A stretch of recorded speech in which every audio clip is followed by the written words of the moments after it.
Test. Various Nintendo World themed lands exist around the world, including at Universal Studios Japan and at Universal Studios Hollywood. So what's going to make the one coming to Universal's Epic Universe in Orlando so special? Let me explain.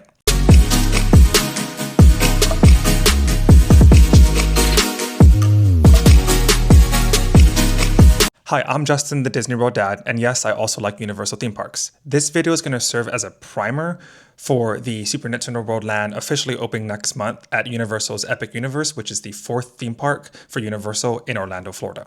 Alright, let's get to the point here. The biggest draw of the Super Nintendo World coming to Orlando, Florida is Donkey Kong Country, and this is going to be a sort of land within a land dedicated to Donkey Kong. Now, a version of Donkey Kong Country already does exist, and you may have already seen footage of it online at Universal Studios Japan, but not at Universal Studios Hollywood. That's going to make this place in Orlando a draw for people who are visiting the other theme parks in Orlando, and also people coming to Universal Studios theme parks in America generally. Featuring lush trees and a dense jungle-like environment, the Golden Temple will welcome you into the Donkey Kong Country, where there is only one attraction, and that is called Kart Madness. This is a family-style coaster that gives off the effect that the track is broken, forcing riders to sort of jump the track much the way we used to when playing the Donkey Kong video games. In this ride, you're supposed to help Donkey Kong and Diddy Kong protect the Golden Banana from the Tiki-Tok tribe.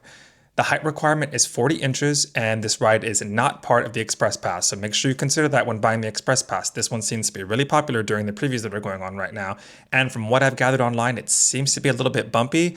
I don't think the bumpiness is a deterrent, but people are definitely noting it, and I don't know if that's intentional as part of the jumping of the track feature, but it looks really fun to me, and I can't wait to try it. Other than Kart Madness, in Donkey Kong Country, there is a Rambi activity, Donkey Kong's Treehouse, where you can actually meet Donkey Kong. There's a souvenir shop called Funky's Flying By, and then there's also a little quick service stand called the Bubbly Barrel. And this features perhaps what is the most Instagrammable treat that I've seen yet at Super Nintendo World or Epic Universe generally, and that is essentially Dole Whip and banana flavored treats in a waffle cone with the option to put it inside of a souvenir barrel that I think is going for around $20 with the barrel or just for $10 without. That's something I'm going to confirm on my upcoming trip. All right, over to the main part of Super Nintendo World. You're going to enter through the portal via an escalator instead of just walking straight through like the other lands. And the escalator is going to take you upwards as if you're going through the iconic green pipes that you see in all the Mario games and films. You're going to emerge from within Peach's castle and straight into the Mushroom Kingdom, and it looks like you're stepping foot right into a video game. I love the effect of it. You'll notice it's kind of elevated, obviously by using the escalator and then seeing the walled up sides from the other section of the park to sort of give you that immersive feeling like you're inside the video game. I like all of the color, I like all of the movement and the interactive elements that I've seen so far online, and it feels like you are really being transported there. And to me, this is one of the most eye-catching lands at Epic Universe. And that being said, I do feel like it may lack in the ride department, and I want to explain why. Mario Kart Bowser's Challenge is the marquee ride based on, you guessed it, Mario Kart. It's interactive, visual effects focused, motion simulator type ride that is less thrills and more gameplay, which I admit is definitely on brand for this land specifically. You're going to be placed inside of a cart, and you may have seen this online already, and you'll need to steer and put on like sort of glasses or goggles to see through and earn coins to be able to throw shells to win the Golden Cup on various tracks inspired by the popular video game Mario Kart throughout the years. This is fun, and it looks like the exact same version that already exists at Universal Studios Hollywood. I like that it's family friendly, and I'll get more to that later. And I think it looks really exciting, but I think I would have expected more of a thrill when it comes to a Mario Kart ride. I don't know if that means a coaster or something a little more intense and less visual effects focused, but I haven't rode it yet, so I'm going to report back after I ride it next month. Those who are planning their trip need to know the ride height is 40 inches, so it's not for the smallest of kids, so we need to note that. And this ride is available for Express Pass if you're looking to purchase one. The one other ride in the main Super Nintendo World area is called Yoshi's Adventure. This is a cute people mover looking ride that takes you around the Mushroom Kingdom on a search for eggs. Again, I like that it's family friendly, and I think it's going to offer unparalleled views of the land itself, and I think it looks really cool just seeing little Yoshis go around the land, right? But if you look closely, it looks like there's only 2 seats per Yoshi. And if you have a pretty large family, especially family with little ones like I do, so we can't really be separate from each other, this isn't really an option because we don't fit in each of them. And also, even though it's kid friendly, it still requires 34 inches. For some reason, I would have expected an all no height requirement, similar to the People Mover at Disney World, which lets a whole family get on as well. But once I ride it, I will let you know why, my opinion on whether it's worth it, and is it really family friendly with that ride requirement, and is that something you should prioritize when you're going to Epic Universe. All right, in addition to the rides, there's awesome character meets. I'm sure you've seen. You can meet Mario, you can meet Luigi, you can meet Princess Peach, and of course you can meet Toad.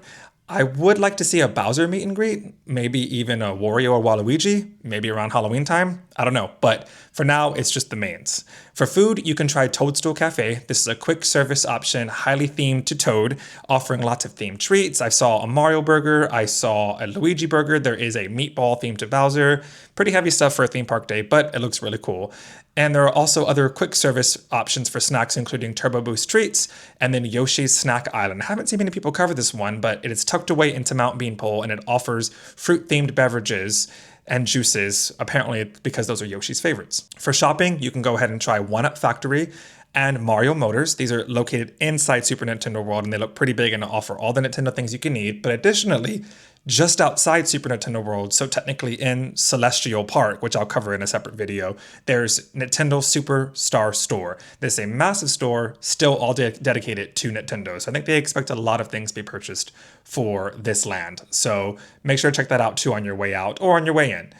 I have not seen much coverage of this Superstar Store, so if you've seen it, let me know your thoughts about it to see whether it's worth getting things from there, or if you have to actually go inside the actual land and get exclusive merchandise. Remember how I mentioned that this land is supposed to be interactive compared to the other lands at Epic Universe?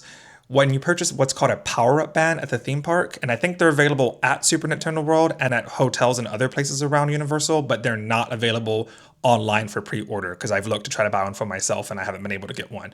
So you're gonna have to wait to actually get one of these when you get to the theme park, which sounds like a little bit of a time suck, but I digress. You can use these power-up bands to complete various challenges. They're called key challenges, and you can collect digital coins and stamps when you go around the land.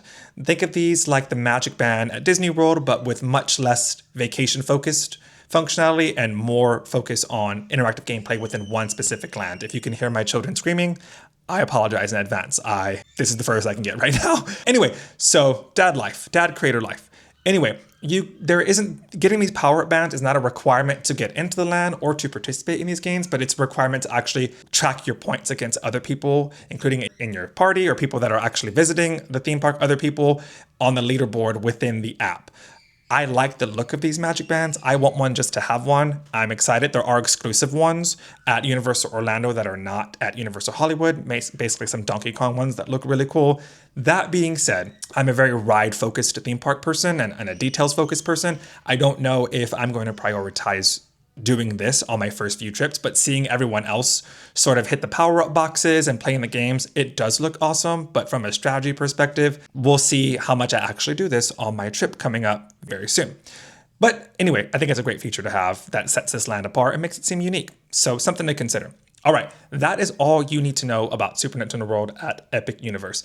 My initial thoughts without visiting is that watching the Super Mario Brothers movie last year reminded me how much I love this property, how much I love these video games, how much I played them years ago, and I wish I could play them more now. I think for a certain generation, this land provides maybe 2 generations, and this has instant nostalgia. And this is seemingly in a well-executed package. As soon as you walk in, it's like stepping foot into your childhood. And I think it's one of the most striking lands, visually speaking. I do have some concerns with what looks to be a lot of stairs, the escalator going into the park, stairs going up and down into the various queues that I've seen online, not only from an accessibility perspective, but also from the perspective of someone who's going to be there with strollers on at least some of my visits. My first visit is going to be just me, but on other visits, I will definitely have my kids and they're young. So how do you get in and around this land? I definitely want to explore that and show other parents, obviously. So be on the lookout for that. Further, I am concerned with some of these attractions meeting the standard of the look of the land itself. They look fun. Are they worth prioritizing if the lines are really long and you're trying to do a bunch in one day? That's something I'm going to find out very soon. I will be updating you the whole time, so please consider subscribing here and following along on my Instagram and TikTok, and thanks for watching.